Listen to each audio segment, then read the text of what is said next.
Hello and welcome to this conversation about making cross-sector partnerships work.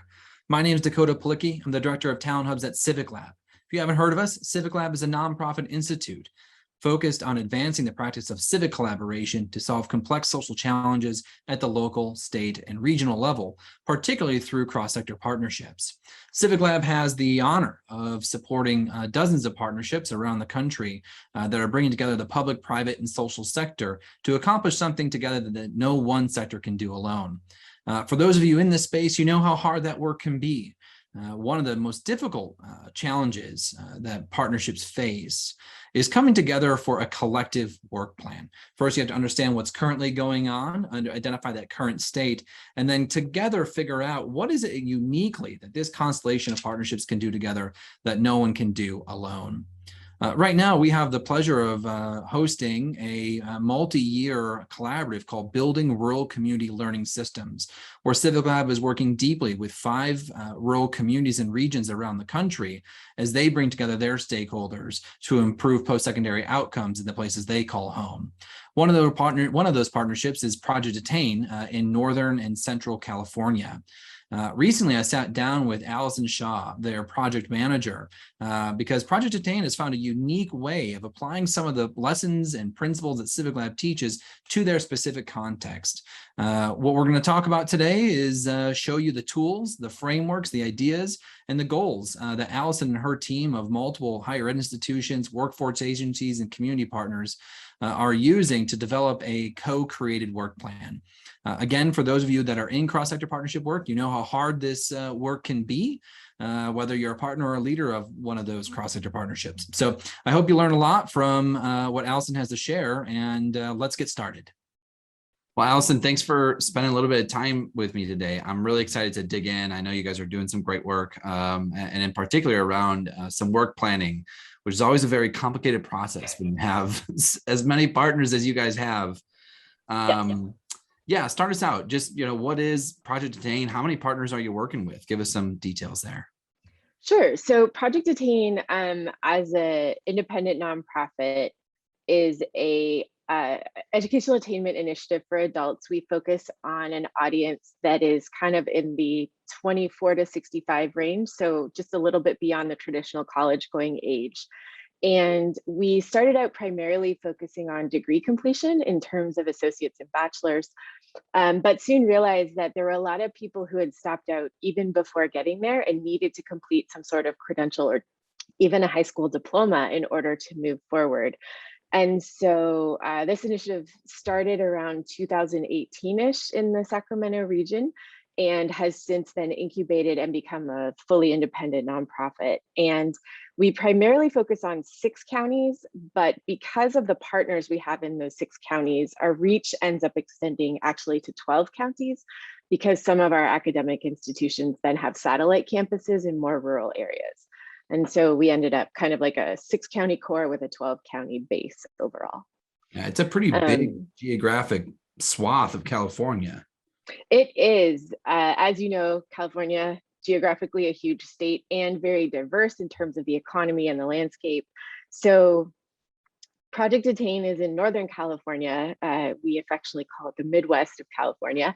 And if you look at our rural population up here, we actually have a 25-county rural base, even north of the Sacramento region. And so there's a lot of space and people are really spread out, and getting education to that audience can be really tricky. Yeah, I mean, when we were first getting involved in the project, you guys are involved in CivicLab's building rural learning community systems work. Yes. You had noted to us that it's about 1/3 of California's geography is a bit of our focus and 9% of the population of California. Correct. So it's a lot of land, a lot of space, and a lot of people who are in rural communities that are looking to the community colleges and other institutions that y'all are working with. Absolutely.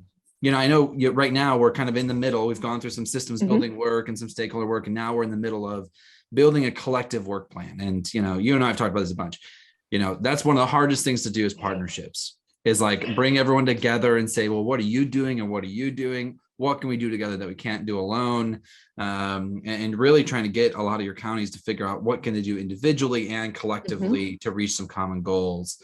Is that right? Am I getting that part right? Is that kind of where you're at in the process? Yes, absolutely. So I feel like we've expanded and contracted and expanded and contracted. So when we went into our process with CivicLab, we gathered up every, we cast this huge net. We got 25 counties on board through the different partnerships. And we're like, we're going to change the world. And then we got to lab number 1 and we're like, oh no, we just got to change our backyard. Like, we're going to change our backyard. Yes.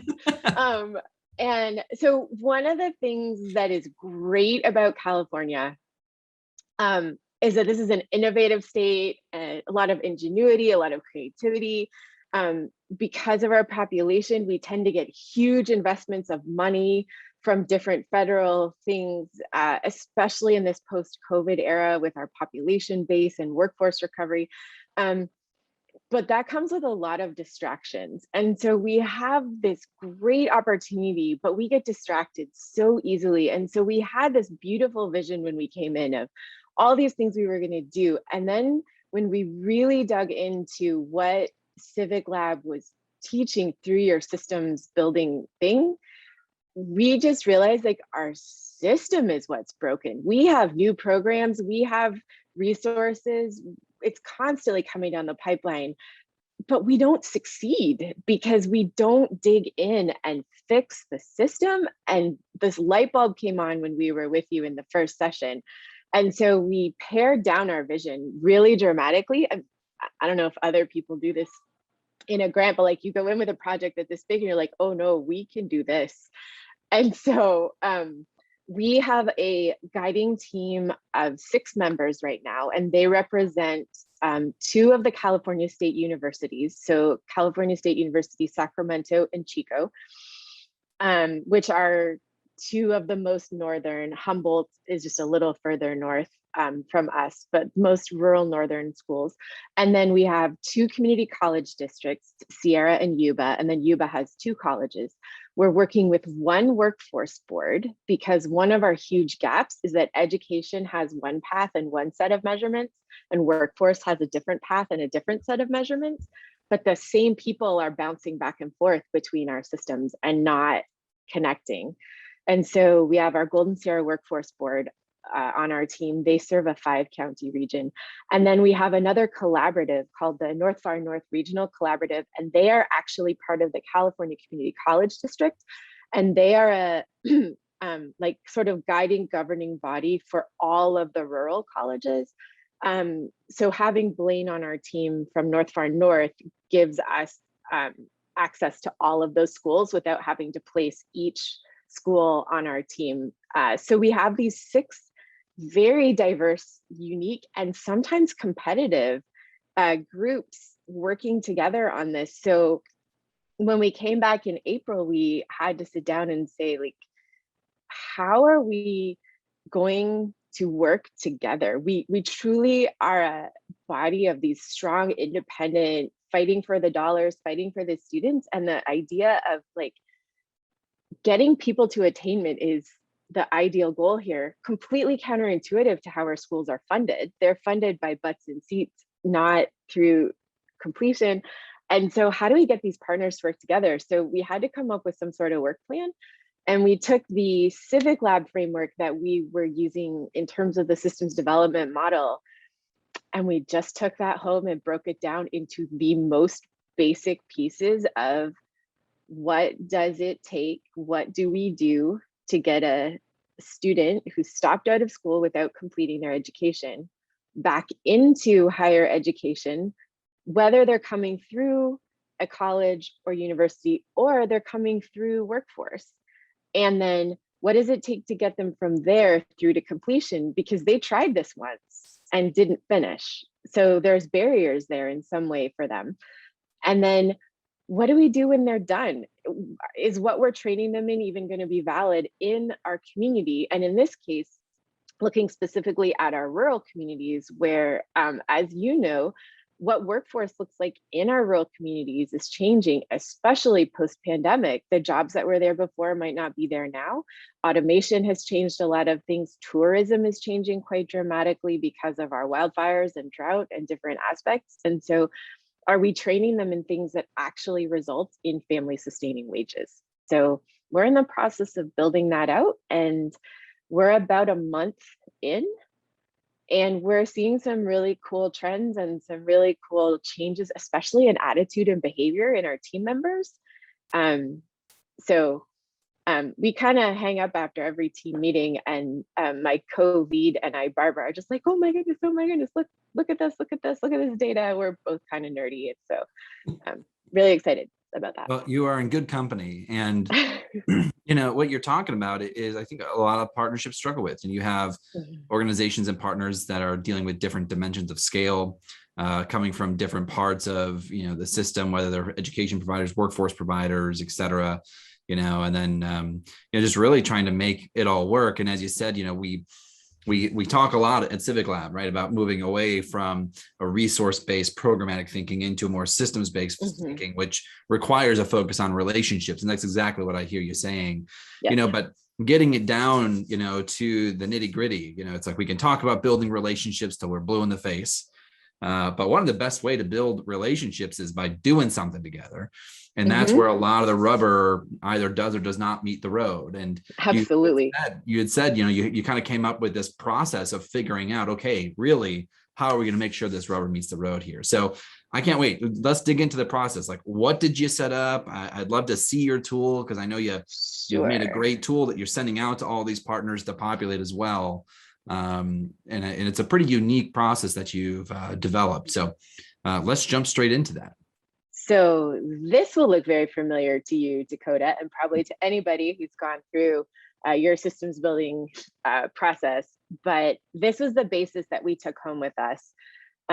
So many awesome charts, so many awesome Post-it notes, so many colors, so many Sharpies. It was an awesome work session. Then we got home and we were like, but what do we do? Like, what do we actually do now? And so we kept coming back to what is our context? What is our context? And we just thought about the awesome illustration that was given in terms of the city in Massachusetts that was moving towards a more healthy living. And they broke it down to what can we do before school? What can we do during school? What can we do after school?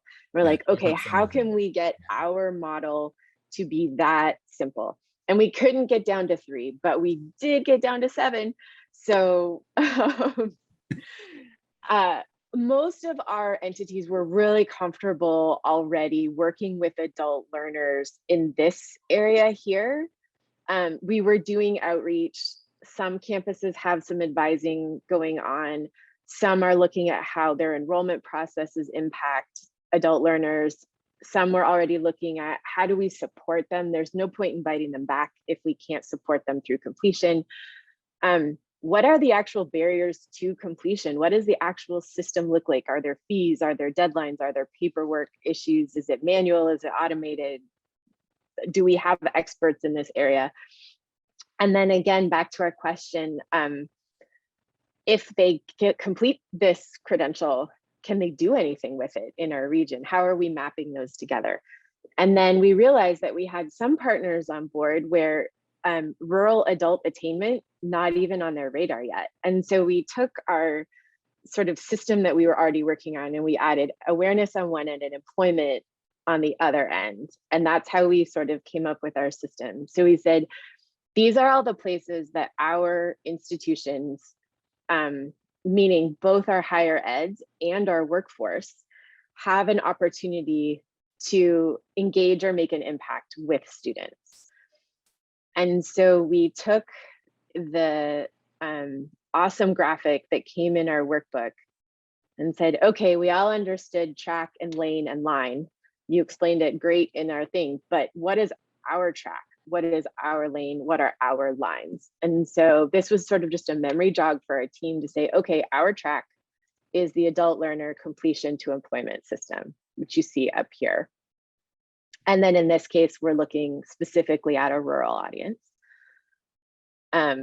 Okay, in terms of that track, then what are our lanes? Okay, well, these are the lanes that we're operating in: aware, outreach, advise, enroll, persist, complete, employ. That kind of, we're getting that 7-word mantra, sort of, that's everything we do: aware, outreach, advise, enroll, persist, complete, employ. Everybody should be able to like get that.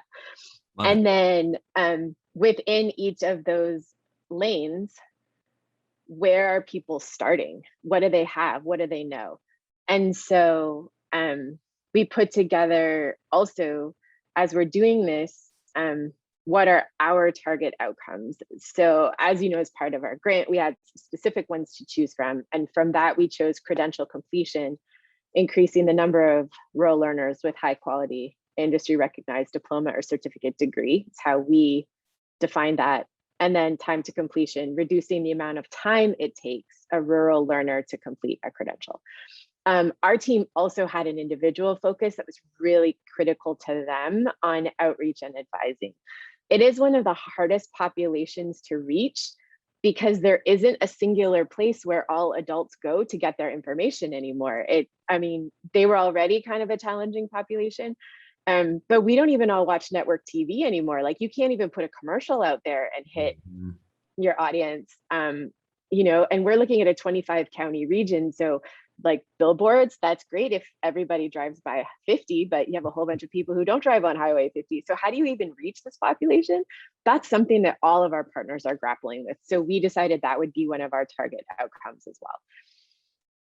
And then keeping some of the key components in mind as we work, we wanted to repeat this idea so that we're looking at all of these pieces of the whole person and not just at statistics, to put them back in their context. And then we also are keenly aware of our equity lens. And this was one of the best ways I think we had ever seen. We talk about equity all the time, but to actually say, like, what do we need to ask as we're developing our different solutions? So we wanted to keep this in as a reminder. And then we just put together an overview of how our assessment tool would work, so people could get a quick orientation to it. And what we did was we built 7 assessment sheets, and I'm going to show you one of those next. But basically, for each one of our contexts here, we built a sheet, and then we asked questions, the touch points or the lines from that grid, the track analogy. Thank you. I'm like, I could see it in my head. And so we just asked questions. We don't even have a baseline of where our partners are at. Like, we don't even know how to move forward if we don't even know what we don't know and what you don't know at the institution. So we were like, we're going to have reverse transfer and we're going to have online programs. We're like, no. We're going to spend the summer figuring out what we got. And that's right. If it remains invisible, it remains unsolvable, right? Yes, I have that Post-it right there in line of sight. And so, I mean, this is a little bit of a slog, right? Like, this is a deep self-analysis, and it's not sexy, but it is getting work done. And so we distribute one of these worksheets. We have 7, we're releasing them about every 8 to 10 days. And then we give the team about 7 to 10 days to finish it. Then they turn them in. And then Barbara and I go through and compile and look for trends and follow-up questions. And then every 2 weeks, we have a team meeting where we report back on the last assignment and say, okay, here's what we've seen. Here's different questions that have come up. Hey, we found out during this, and hey, our team member found out at Sierra College. He wasn't even aware of this. We're like, hey, do you have any services for working age adults? And they're like, hey, we just found out that we have a childcare voucher program. Did not know. We didn't know. There's all this stuff happening across institutions, and even across the institution, we don't know what we've got. Yeah. So this assessment, we have one for their current state. What are you doing right now? And then we have one for their future state. What would you like to be doing? What's your dream? If you were firing on all cylinders and had all your resources and everything was going great, what would your institution look like? And our goal is to obviously slowly move from current state to future state. So when they fill it out, we have a scoring mechanism that goes here. We have a description here. Tell us what you're doing, describe it, and then who's involved in that. And we're doing it at the job title level, obviously not the name level. So it'll say like institutional, the bursar's office or the president's office or the student council or something like that. And how many, you already mentioned this, but so there's 7 worksheets, you're sending them out. I love, by the way, that you introduced the concept of time, because I think a lot of partnerships fall into the trap of we need to collect the current state. We need to figure out what everyone's doing and what people want to do together in future state. Let's send them all out all at once. And then suddenly it becomes way too big of a task. So I love that you also broke it down even further, segmenting it over the course of time. How many partners are receiving these, and then how many people at each of those partners are receiving this? For example, you mentioned to Sierra College. You're sending it to someone at the president's office, someone over here, someone over there, because you already mentioned that sometimes we have these silos within our own organization. So how many people per partner and how many partners are you distributing these to? So right now it's going to 6 partners. That honestly is about what is manageable in terms of the data collection back and the follow-up, because after I get it back, I almost always have 5 or 6, 8 to 10 questions about their responses. Hey, tell me more about this. So then I have to go and schedule a follow-up, maybe 30 minutes to get more details. So I would say like 6 to 8 is the most range. What we do is we send it to the one member who is representing their institution on our guiding team. It is up to them how many people they are bringing into the work. We've encouraged all of them to have a pretty solid second, like someone who's keeping up with the work, following behind, aware of what's going on, could sub in at meetings kind of thing. But then they are responsible for getting those answers within their institution, however that needs to be done. And we've heard back from several. They're like, okay, well, hey, on this sheet, there were 16 questions.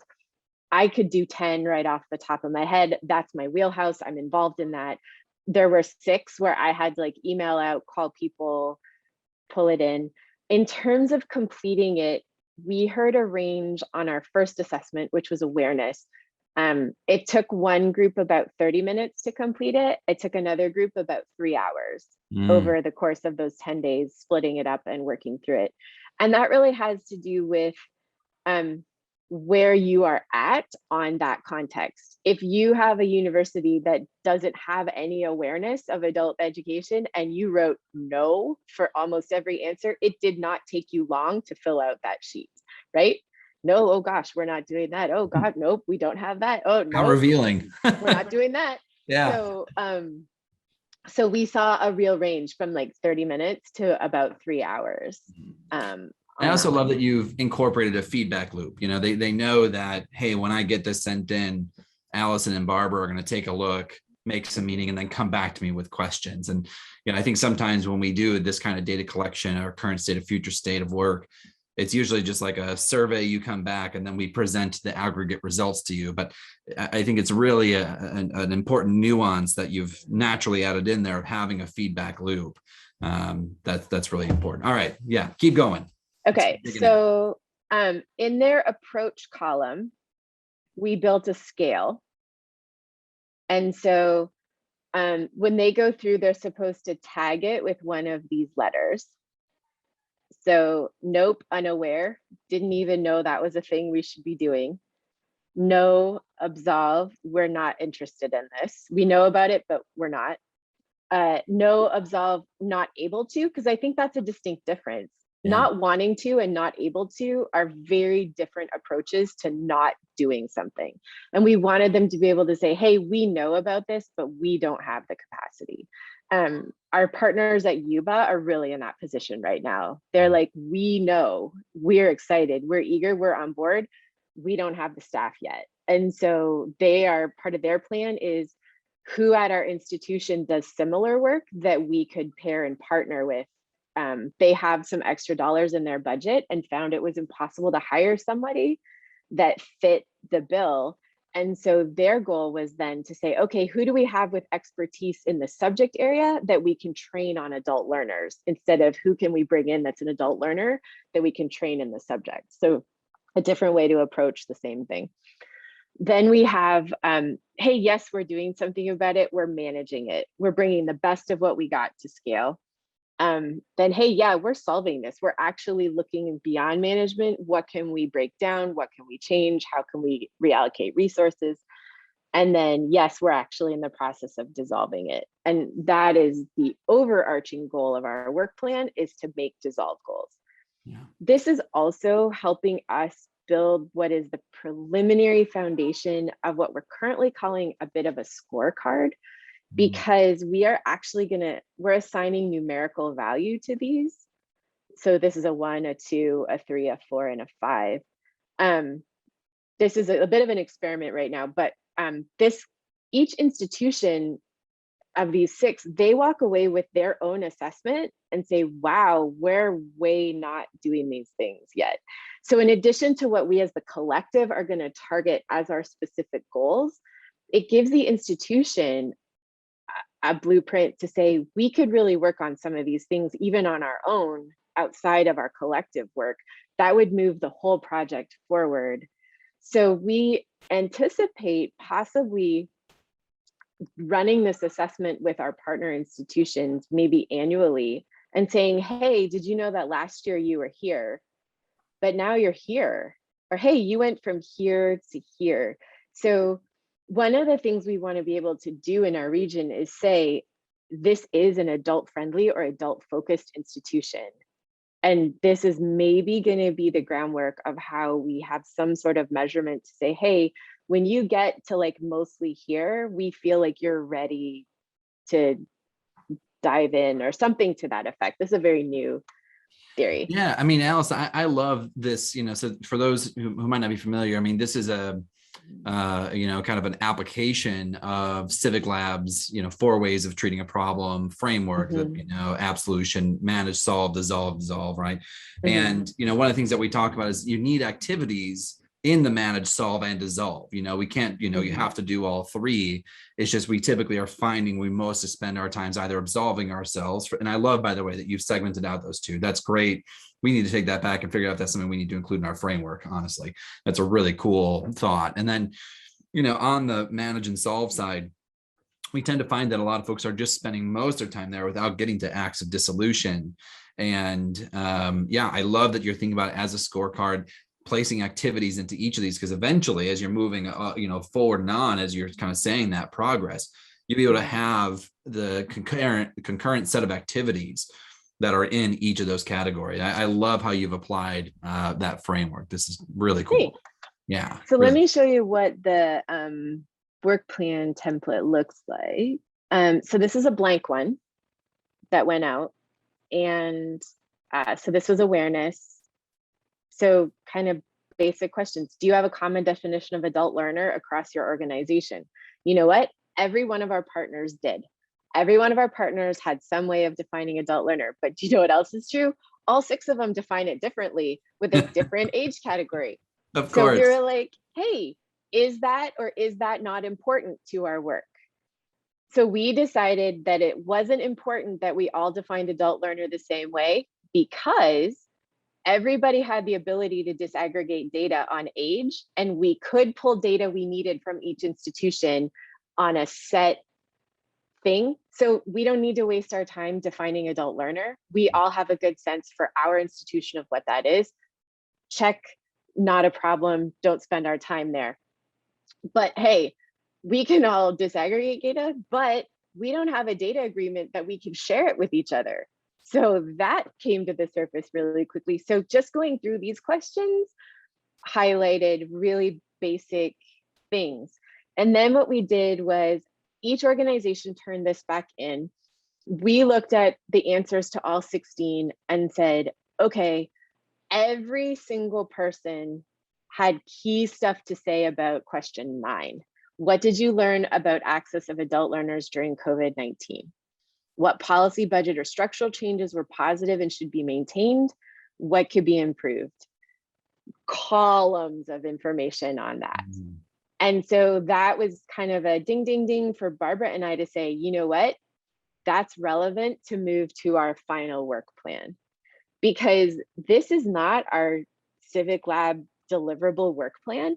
This is literally just the work to get to the work plan, because we are going to pull a couple of touch points from each context and say, okay, we have to rally around this, or every one of us came up short in this area. We got to get some help, some training, some professional development.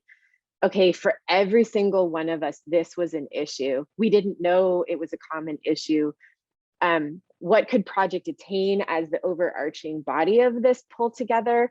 What is already out there? What could we maybe draw on from CivicLab or the Graduate Network or the Talent Hubs? Like, there's great organizations doing this work. We don't have to start from scratch, but we didn't know what holes needed to be filled.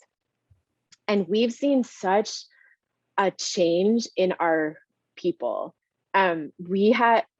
People signed up for this grant because it was money and it was an opportunity to work together. And then I think they found out how much work it was going to be in terms of like, yeah, we're going to meet weekly, and yeah, you're going to have homework, and yes, Allison's going to check on you twice a week to see how you're doing, what do you need, how's it going. And then they were like, we don't have time for this. Like, I don't even know how to do this, blah, blah, blah. And we broke it down, I think, to such a chewable bite that we actually had a team member who was very kind of flustered and overwhelmed at the beginning be like, I get so frustrated when people draw me away from the real work. And she was like, she called this the real work. And I was like, yes, point us. That's And then amazing. we had another guy who was like, he's like, our institution's just so siloed. We're never going to do, like, how are we going to get the people to the table? We don't even know how to explain this to them. And then we started feeding them these pieces, like, take this back to them, take this back to them. And then he was like, we need to meet more. Like, we've got more work to do. We need to meet more often. And so I think when you have a solid plan and you have real goals, and again, like, this is a little tedious. When I rolled this out and they were like, I'm sorry, 16 questions and I have 10 days to do this. And like, what if I don't know the answer? I was like, well, if you don't know the answer, you need to ask around at your institution and find out who does. And I bet you'll find out stuff you didn't know. And we're being very consistent with releasing, but we are being somewhat flexible with the getting them back, because it is the summer. We are on vacation. There are things going on. Kids are getting married and people are taking trips. And it's the return data is coming in a little slower, but that's not all bad, because it takes a lot of work to process it and analyze it and look at it. So I think we are just now having all of our awareness pieces back. We have half of our outreach pieces back, and then we'll be launching advising on Tuesday. Wanted to wait till after the holiday weekend to push that one out. It's incredible. And the other thing you just said too is this is the work. And when we think about systems building work, again, a lot of times we tend to jump straight into let's just get this done, or we think of a system as a set of policies and practices, but it's actually the way that people are working together.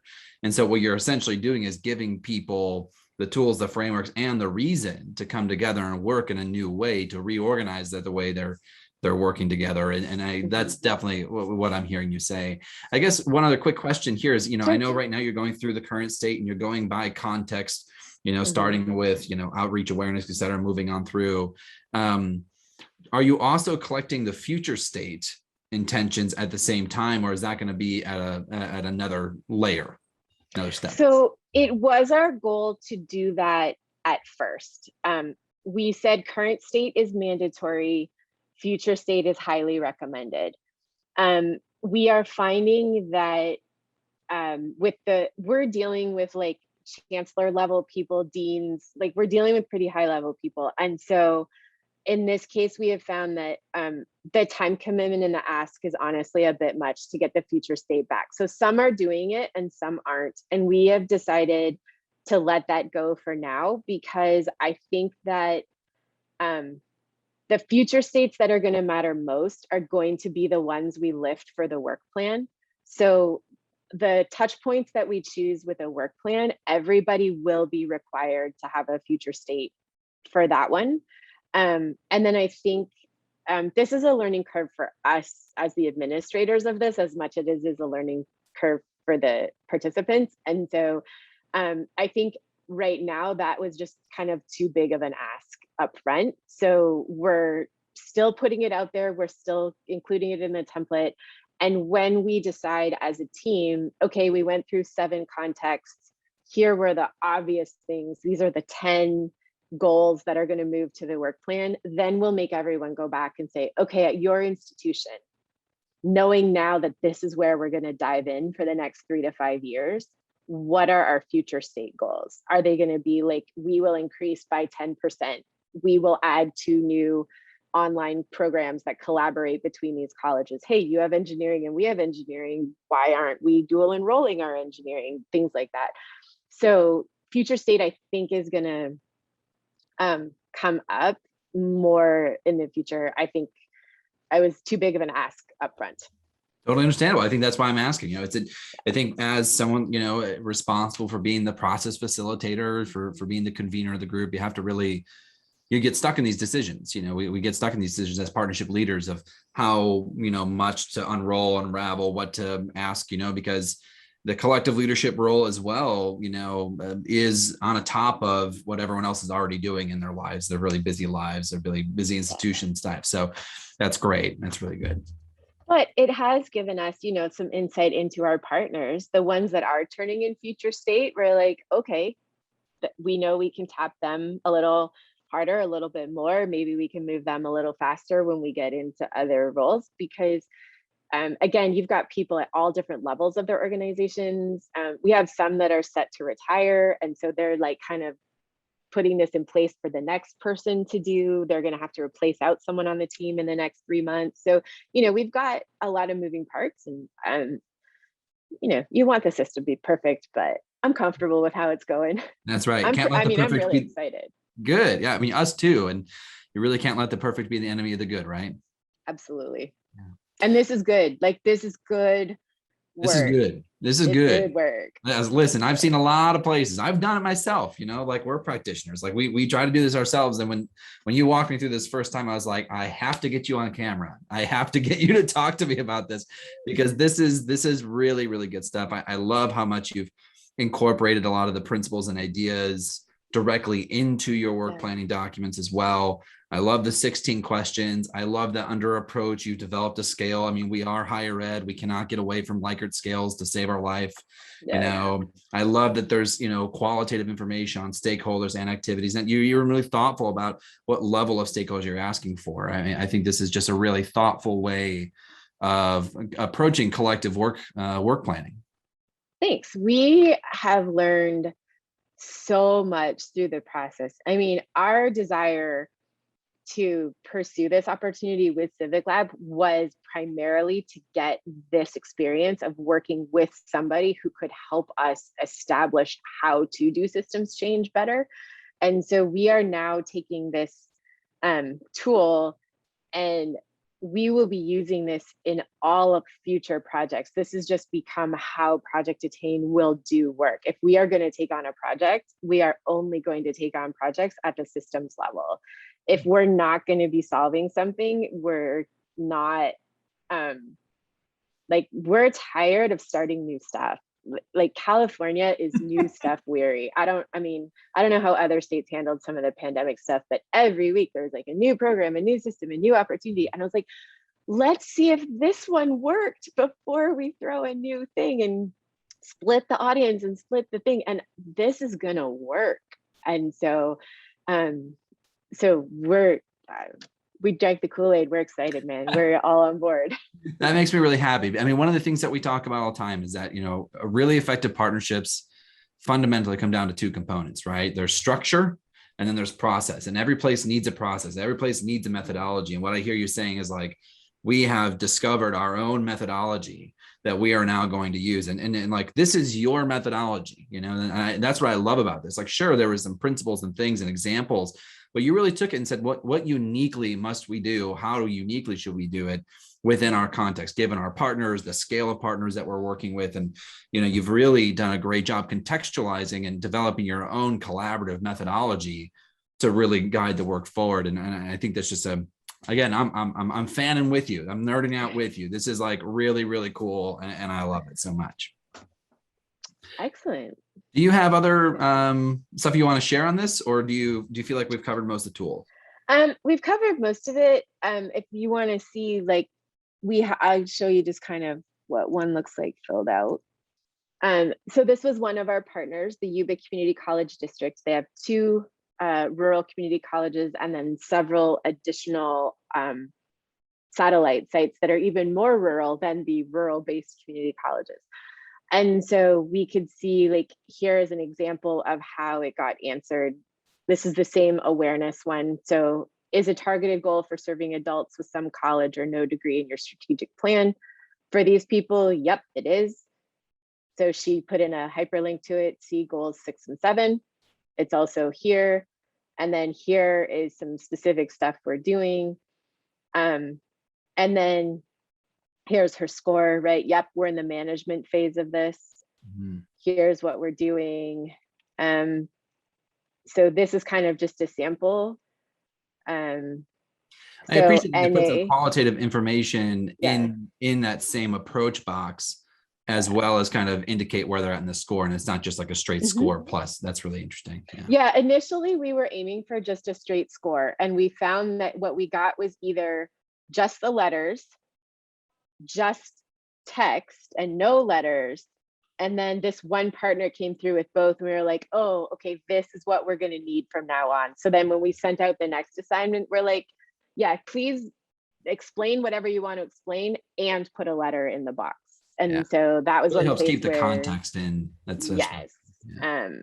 And so again, here was number 9. Everybody had stuff to say about number 9. And so that's going to be the key piece we lift to put into the work plan. And then probably also the executing data sharing agreements will go into the work plan. Legally, what do we have to do? What are the student FERPA, right? Like, how do we do this? What do we need to disaggregate? What do we need to scrub? Because that's a real hindrance in our area of not being able to share data. So those are kind of early contenders for moving into the full work plan. And so you can see, like, a lot of these, it's not that they're not interested, it's that they're not able. And so knowing that that's an interest, almost everybody said, oh no, we're doing no professional development around adults. So that's another check mark for us to go, hey, there are resources out there that could come in and do faculty training in this area. So let's put that, even if it doesn't go into our CivicLab work plan, that we can still see this is a significant need for our community. So what can we do to start bringing that on board? So all kinds of great data we're getting out of this. Yeah, I love, again, the not interested, not able parts of the absolution category. I think it's honestly just very humanizing, and I think that's just, really, really insightful. Well, Allison, I know I've taken up a bunch of your time. If folks, you guys are part of our Building Rural Community Learning Systems. You're part of the National Talent Network. But if people want to learn more about ProjectAttain, where do you want them to go?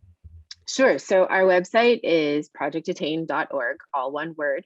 And then, you know what? I'll just throw my email address in the ring. It's Allison, ALLISON .Shaw, SHAW @ProjectAttain.org. Our name has an exclamation point in it, but our web address does not. So no exclamation points in the ProjectAttain.org. Useful. I wonder if web addresses can even have an exclamation point. I don't know if they can, but since it's in our logo, I thought that might confuse people. Yeah, that's a good call. Well, I do really hope folks reach out and learn more about the great work. It's just, again, we help a lot of places do this kind of thing. And when you get into it and you're applying the principles and you want to do systems level work and you want to get to acts of dissolution, but then you get everyone together and it's like, okay, well, now what are we working on? Yeah, it's hard. So I love the process.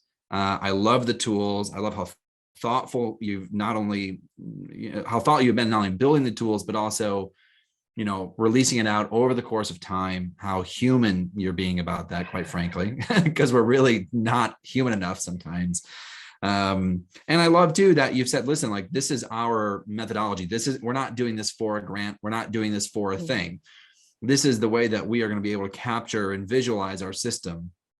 And then be able to say, next time there's a grant that comes up, next time there's a new program, a new policy, a new thing coming up, a new squirrel, as you guys have actually called all the squirrels chasing, that we can say, well, this is our kind of master plan. This is what our system looks like. And I just think it's a really impressive piece of work. I know it's a lot of work for you and Barbara. So hats off to you for. Thank you. I think that's the other piece that folks shouldn't underestimate is that, there is Barbara behind the scenes, not so behind the scenes, that had to take all this data, understand it, make meaning of it, build a collective vision around it, ask clarifying questions.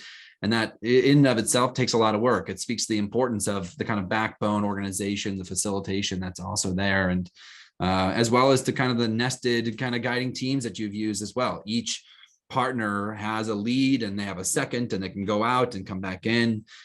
So again, you have a great process, but you're also supported by great structure. Absolutely. Both within ProjectAttain, but also within each of your partners. So you guys are just nailing it, is my point. Well, thank you. We're getting a lot of support from CivicLab, from Kate Mahar, being kind of an on-site coach with us. She's checked in and out of some of our meetings to help and find out what we're doing. And so knowing that we have a great team behind us teaching us this stuff, I mean, you've launched our organization years ahead of where we would be without the systems building training that we've been able to get from you. So thanks. Well, it's a great partnership. And remind me next time we have a chat on recording, not to do it over the noon hour. My dog just barks every male person and everything else that comes through. So Otis is excited as well. But that's okay. You probably can't hear it, but there's a lot of Fortnite going on downstairs here. So I love it. I love it. Well, Allison, thanks again. I'm so glad we did this. My pleasure. Thank you, Dakota. All right, we'll see you. Bye-bye.